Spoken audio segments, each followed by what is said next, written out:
ni wote wamekuja kukushukuru.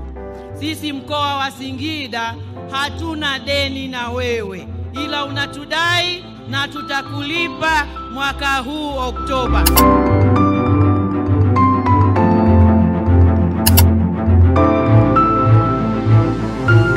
Kuhusu sisi wafanyakazi ambao tunakuwa tumetokea kwenye taasisi mbalimbali, inatuhusu. Kwa hiyo tunaifurahia na tushasherehekea nyingi, lakini hii ni ya tofauti sana.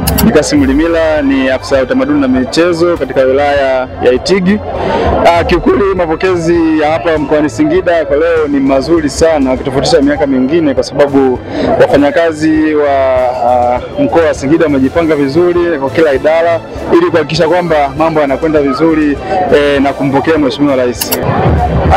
Tunategemea hotuba nzuri ambayo kwa sisi wafanyakazi tunaweza tukaipokea ili tuweze kuangalia kama kutakuwa kuna changamoto, basi kwa sababu changamoto zipo, lakini tuna imani kwa sababu rais wetu mpendwa Dr. Samia Suluhu Hassan ni msikivu, mwelewa, basi atapokea ile risala na tuna imani mambo yatakuwa mazuri. Kwanza tunashukuru kwa serikali kuleta maadhimisho kitaifa mkoani Singida, lakini pia sisi kama ofisi ya madini tumejiandaa vyema kwa ajili ya maadhimisho haya.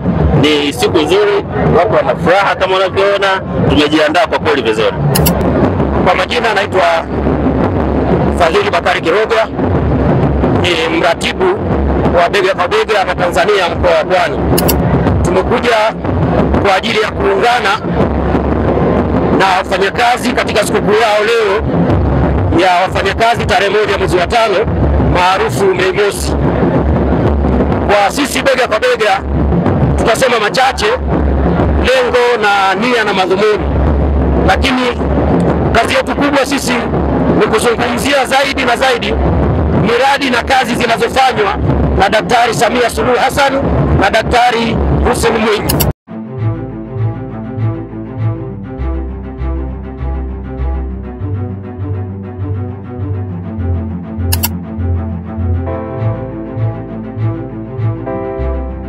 Vijijini unawaka, PSSF nao wanaandamana.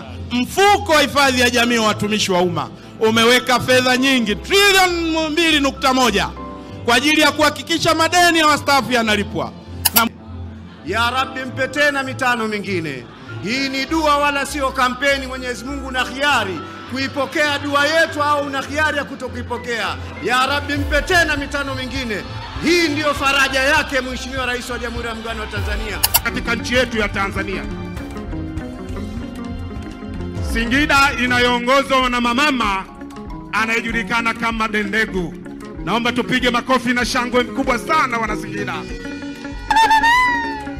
Lakini naomba tu utambue kwamba sisi wana Singida tunasema na Samia mitano tena. Singida oye! Itigi TV, furaha yetu, tufike pamoja.